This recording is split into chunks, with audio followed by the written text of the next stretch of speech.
I'm going to angle this up a little bit. There we are. And we are live once again. Greetings and salutations, ladies and gentlemen, and welcome once again to the Storyteller's Corner. I'm your host, Joshua T. Galpins Trubergy, also known as Byron Osidious. And this is Break Time Story Time, 22nd installment for this particular series of presentation times. I want to start off this stream with a tremendous thank you to Mr. L.B. Weaver here on Rumble.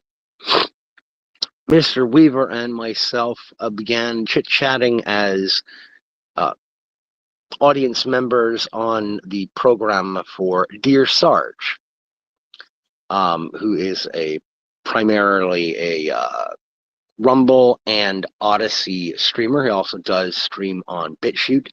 Those are also locations where he does his standalone video uploads. Good fella. I enjoy chit-chatting with Sarge and stopping in on his shows.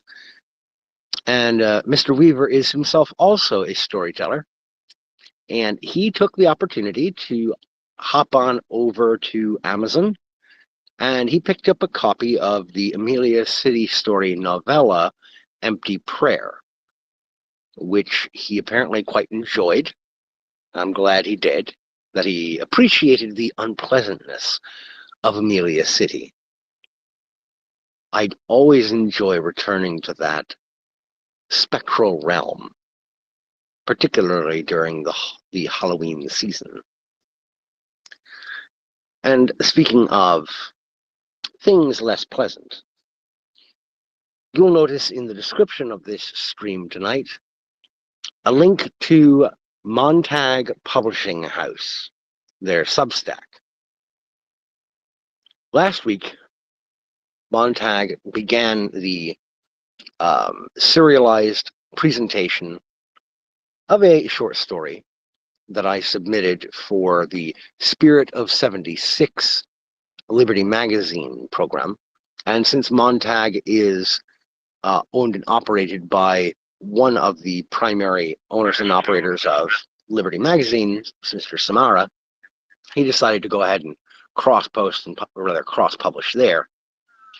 And that is part of the Free Spirits series of short stories, which I'll be presenting through Liberty and Montag, which are supernatural tales with a setting sometime during colonial/revolutionary America as a backdrop.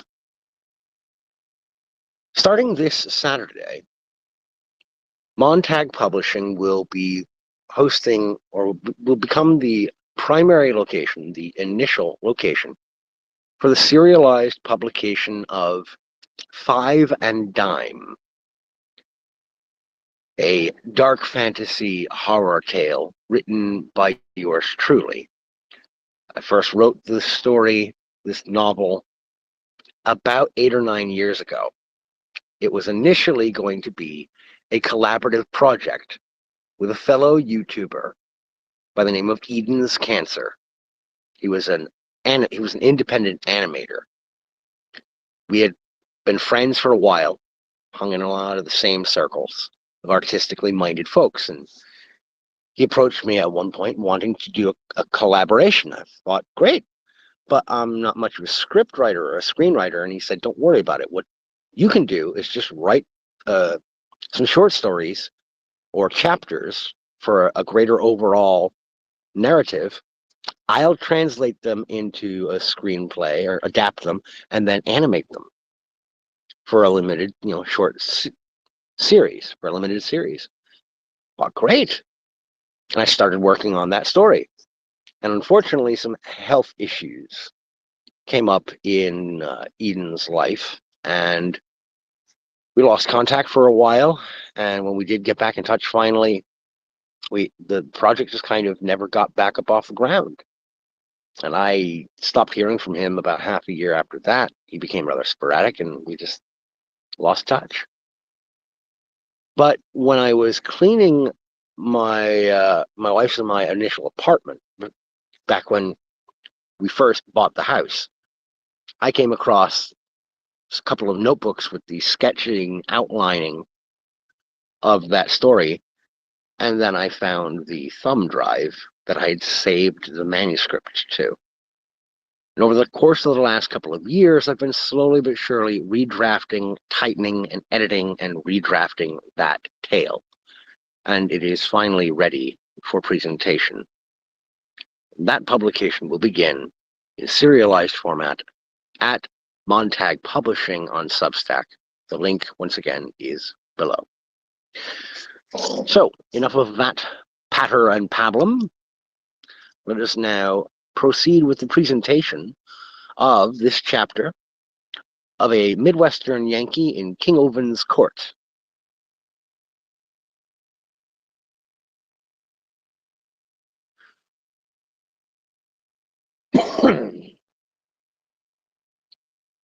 Two days after dealing with the Copper Render Man, the trio came to the edge of the woodland that served as the Gaedling Goblins' territory.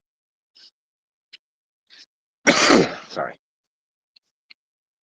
Daguerreau brought them to a halt with a raised fist at shoulder height, sniffing the air thoroughly.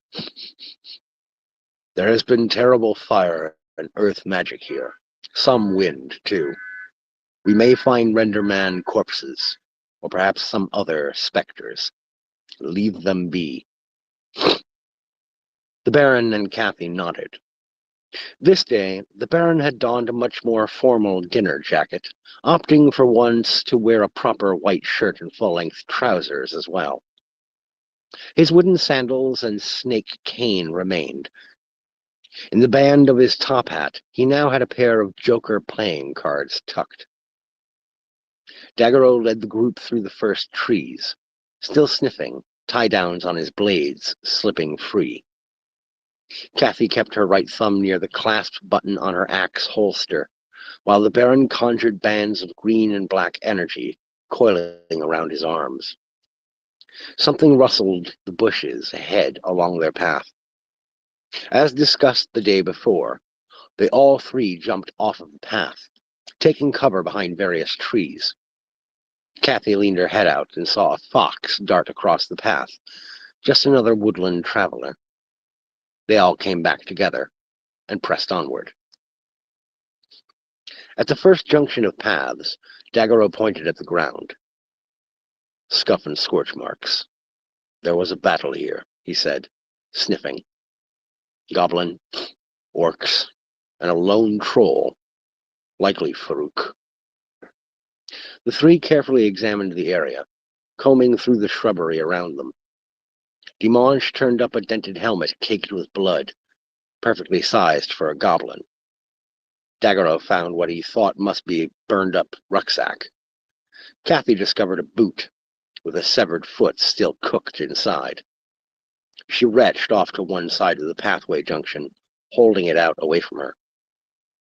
Well, we know who won this round, Dimanche said, shaking his head. This was one of the Gaedling's guards, Daguerreau said. He tossed aside the rucksack. They must have caught him patrolling alone. Are you sure? Kathy asked. The Gaedling's guards are among the very best warriors of their people.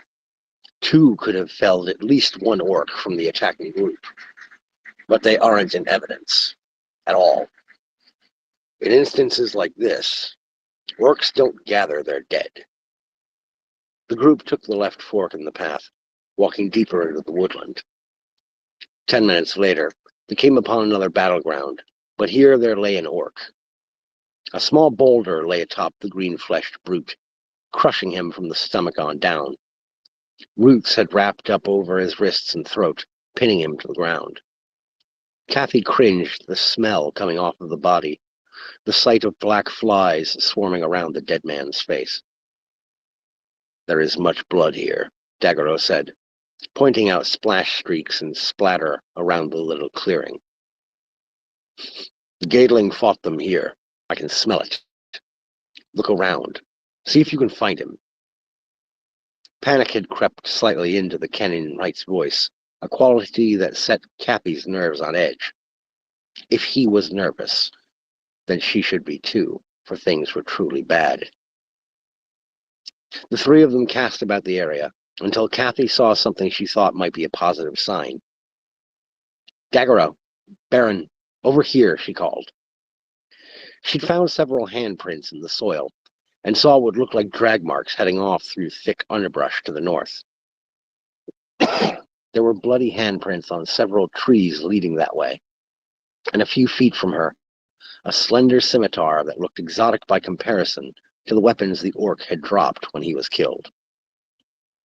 Baron Dimanche narrowed his eyes, and as Kathy watched, his shadow stretched out from his feet, out over the path that she had found, snapping back a minute later. "He was bloody and beaten, but alive when he came through here. He stumbled a while, then started crawling.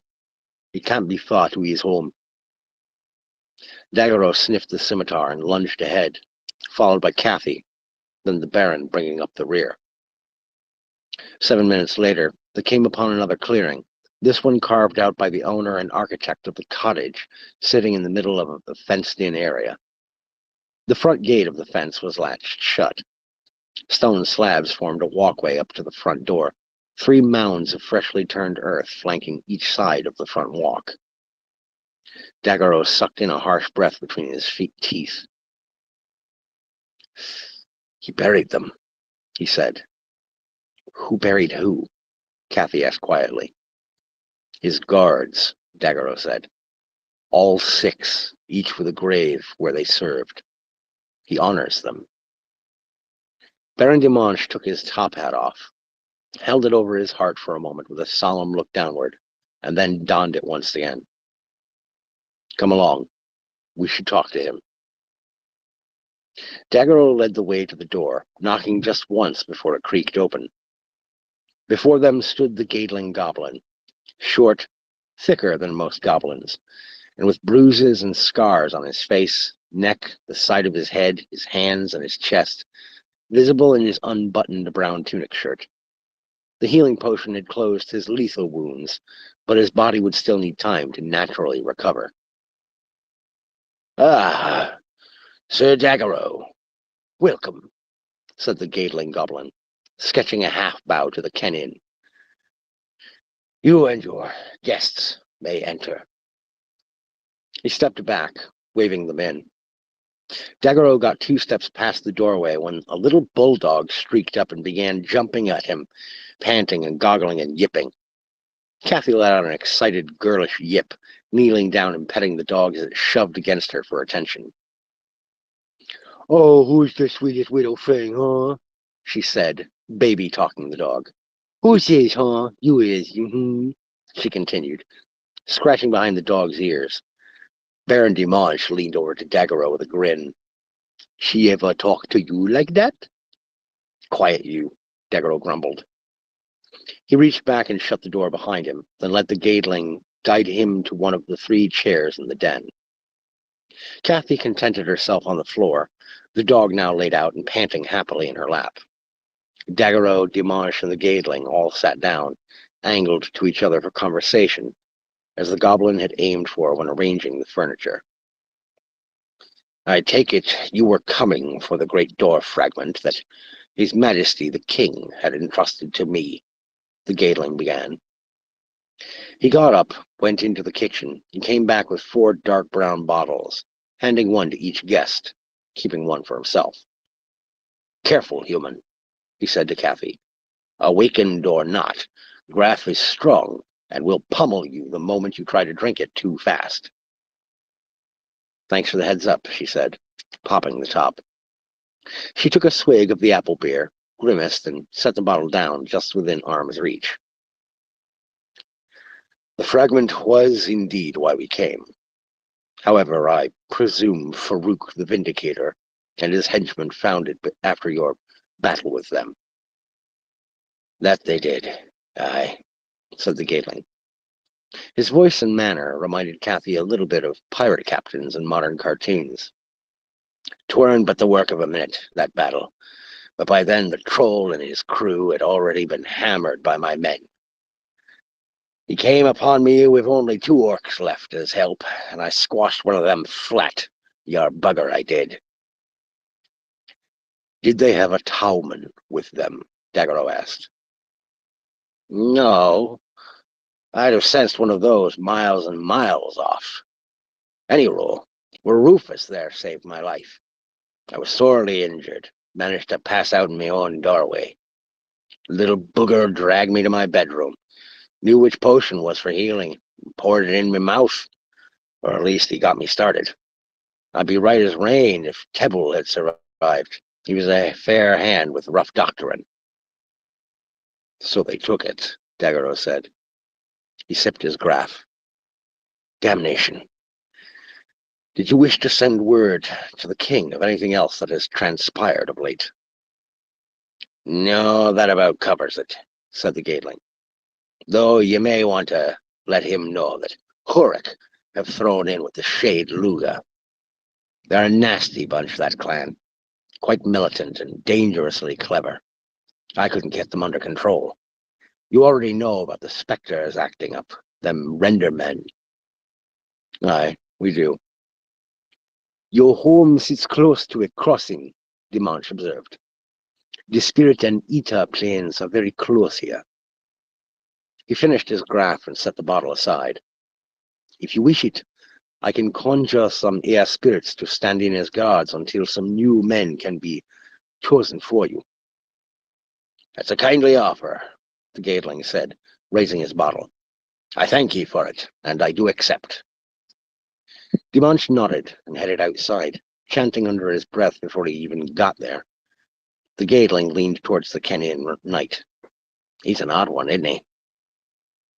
That's a polite way of putting it, yes. Infuriating is another, but he's decent company on a trip like this.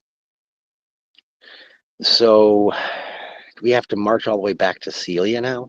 Kathy asked, petting Rufus gently while he slept in her lap.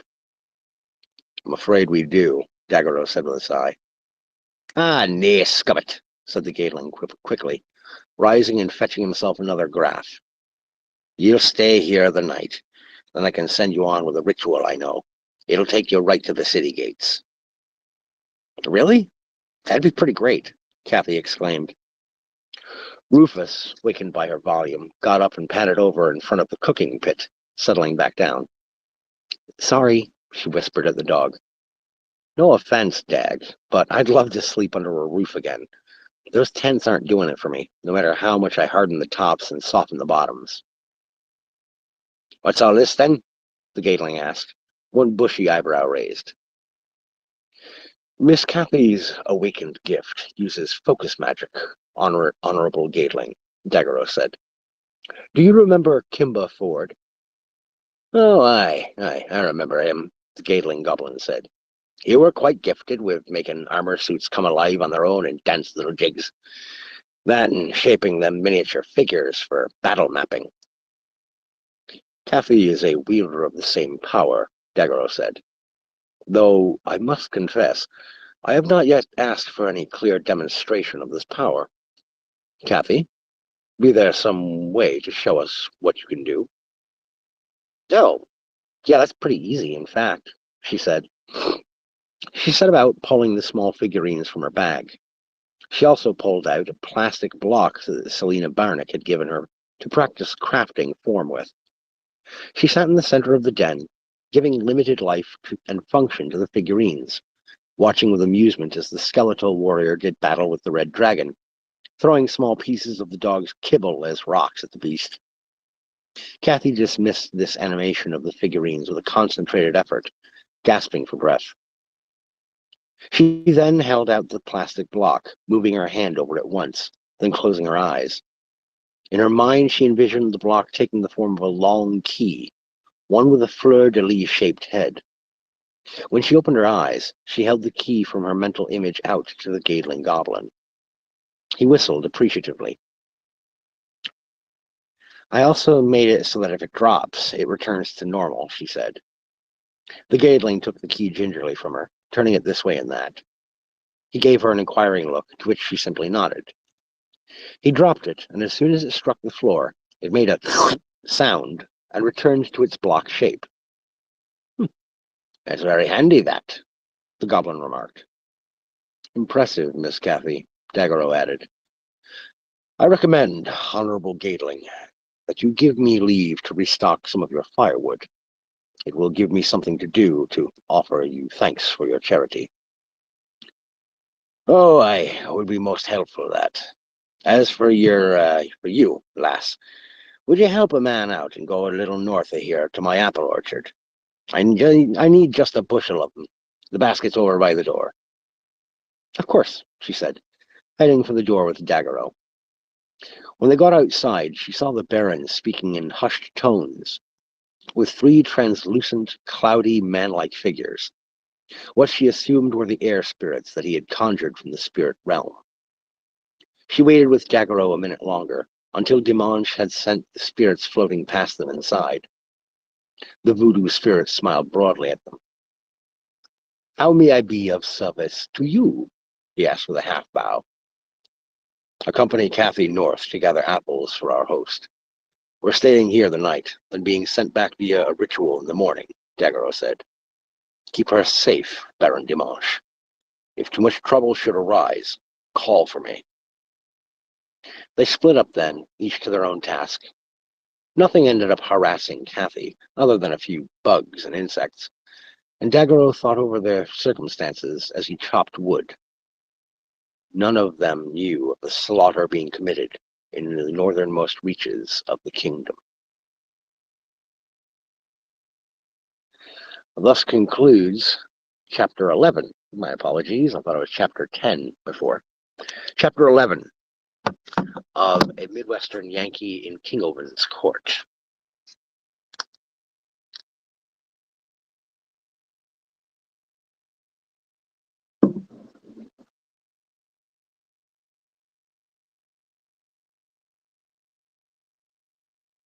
There we go. Now, it is Sunday Fun Day, and I know a lot of folks are at this point probably trying to relax and get ready to head back into the normal Monday through Friday work week that a lot of folks, generally speaking, tend to have if they work a normal schedule or a regular day job. So I'll try not to take up too much more of your time, ladies and gentlemen. And I recognize that anyone watching this will more than likely be watching/listening on the archived version of this stream, either on Rumble or on YouTube. But I do want to thank you for taking the time to come here to the Storyteller's Corner and to relax and listen to a tale. It's always enjoyable for me. I'd also like to briefly mention something, and again, I know I reference Substack an awful lot, but I'm there a lot. I don't use Facebook really much anymore. I don't go on Twitter/X all that much anymore. For the most part, I spend most of my online time in terms of talking to, reading, or listening to people. I spend it on Rumble, YouTube, BitChute, and Substack. Those are my primary points of contact online. So a healthy amount of my time is when I am scrolling around, puttering around online. It's usually on Substack as a default. And a recent follower there of mine, somebody who decided to start keeping up with my work, by the name of Grim Fandango, or Fandingo, Grim Fandingo. Kind of a nice reference to Grim Fandango. Wonderful video game from back in the day. But he made a point. He had a note, not a regular post, but a note on the Substack notes, the almost pseudo social media component of Substack. And it was a beautiful sentiment. He effectively said, look, anyone and everyone who's all up in arms and terrified that AI is going to replace creative writers, don't be so terrified, okay? Because if you're going to come and flip out and act terrified, it tells me that either A, you're genuinely worried about AI as serious competition for the human imagination, which it just is not. Certainly not in its current state. And two, if you're worried about being outcompeted by AI or by other authors in terms of earnings and sales off of books or short story collections or contracts or whatever, if your primary concern is the money angle, then you're not doing it for the right reasons. And I loved this post of his because or this note of his, because it reminded me of something I have said numerous times myself, a sentiment that I've put out there, just to let it be plainly known. There are plenty of folks who would probably say, oh, it's a cope. It's a cope. Maybe a little, but there's also truth in it. I am not in the top 3% of talents as a genre fiction author. I'm just not. I'm not in the top 4%. I'm probably not even in the top 5. But I would be willing to flex just enough ego to say I'm probably in the top 6 or 7, at least here in the United States. But it's only the top 2 to 2.5% who get to be known, who become household names, or make a living off of this as a creative writer. Now, creative writers who are also illustrators, who have some visual artistic skill, or are programmers and are capable of using their narrative skills in combination with video game programming, you can be outside of the top 3 or 4% if you've got one of those other artistic inclination skill sets, and you combine that narrative skill with that other artistic skill, you definitely increase your odds of making a living off of being a creative person. You greatly increase your odds. That's not me, though. I can't draw for shite. I can't program. Just a wordsmith. That's it. But I'm in the top 6%. Right on that edge. The odds of me making a big splash monetary financial living off of my creative endeavors, not that high. So why would I continue to do it, you might ask? Because that's what God asks of me. To be the best father I can be, the best husband I can be, and then the best storyteller I can be. Everything else comes far behind. So, anyhow, that's going to do it for me. It's going to be a wrap. Thank you, ladies and gentlemen, for tuning in. Thank you for listening. I hope that this finds you well. I ask, as always, that you take care of yourselves. And remember, keep reading.